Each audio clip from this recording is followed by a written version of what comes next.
Top quality और consistent performance के लिए सिर्फ सिल्वर पंप नाम याद रखना। ಇನ್ನು ಬೆಂಗಳೂರಿನ ಖಾಸಗಿ ಶಾಲೆಗಳಿಗೆ ಬಾಂಬ್ ಬೆದರಿಕೆ ಇಮೇಲ್ ಬಂದಿದೆ. 40 ಶಾಲೆಗಳಿಗೆ ಇಮೇಲ್ ಮೂಲಕವಾಗಿ ಬೆದರಿಕೆ ಸಂದೇಶವನ್ನು ಕಳಿಸಲಾಗಿದೆ.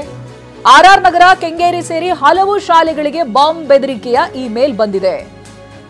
ಪೊಲೀಸರು ಹಾಗೆ ಬಾಂಬ್ ನಿಷ್ಕ್ರಿಯ ದಳ ಭೇಟಿಯನ್ನ ಕೊಟ್ಟಿದ್ದಾರೆ, ಪರಿಶೀಲನೆ ನಡೆಸ್ತಾ ಇದ್ದಾರೆ. ಬಹಳಷ್ಟು ಬಾರಿ ಈ ರೀತಿಯಾಗಿ ಆದಾಗ ಅದು ಹುಸಿ ಬಾಂಬ್ ಕರೆ ಅಥವಾ ಹುಸಿ ಇಮೇಲ್ ಅನ್ನೋದು ಸ್ಪಷ್ಟವಾಗಿರುವಂತದ್ದಿದೆ. ಬಟ್ ಈ ರೀತಿಯಾಗಿ ಬೆದರಿಕೆ ಕರೆಗಳು ಬಂದಾಗ ಅದರ ಪರಿಶೀಲನೆ ಮಾಡಲೇಬೇಕಾಗುತ್ತೆ. ಒಟ್ಟು 40 ಶಾಲೆಗಳಿಗೆ ಈ ರೀತಿಯಾಗಿ ಇಮೇಲ್ ಬಂದಿದೆ ಅನ್ನೋದು ಗೊತ್ತಾಗ್ತಾ ಇದೆ. ಬೆಂಗಳೂರಿನ ಖಾಸಗಿ ಶಾಲೆಗಳು, ಅದು ಆರ್ಆರ್ ನಗರ ಹಾಗೆ ಕೆಂಗೇರಿ ಕೂಡ ಸೇರಿರೋ ಹಾಗೆ ಒಟ್ಟು 40 ಶಾಲೆಗಳಿಗೆ ಇಮೇಲ್ ಮೂಲಕವಾಗಿ ಬೆದರಿಕೆ ಸಂದೇಶವನ್ನ ಕಳಿಸಲಾಗಿದೆ. ಪೊಲೀಸರು ಸ್ಥಳಕ್ಕೆ ಭೇಟಿಯನ್ನ ಕೊಟ್ಟಿದ್ದಾರೆ, ಹಾಗೆ ಬಾಂಬ್ ನಿಷ್ಕ್ರಿಯ ದಳ ಕೂಡ ಇದೆ, ಪರಿಶೀಲನೆ ನಡೆಸ್ತಾ ಇದ್ದಾರೆ. ಇನ್ನು ದೆಹಲಿಯಲ್ಲೂ ಕೂಡ ಶಾಲೆಗಳಿಗೆ ಬಾಂಬ್ ಬೆದರಿಕೆ ಕರೆ ಬಂದಿದೆ. 10ಕ್ಕೂ ಹೆಚ್ಚು ಶಾಲೆಗಳಿಗೆ ಬಾಂಬ್ ಬೆದರಿಕೆಯ ಕರೆ ಬಂದಿದೆ. ಶಾಲೆಗಳಲ್ಲಿ ಬಾಂಬ್ ನಿಷ್ಕ್ರಿಯ ದಳದಿಂದ ಪರಿಶೀಲನೆ ನಡೆಸಲಾಗ್ತಾ ಇದೆ. ಒಂದ್ ಕಡೆ ಬೆಂಗಳೂರು, ಮತ್ತೊಂದು ಕಡೆಯಲ್ಲಿ ದೆಹಲಿ.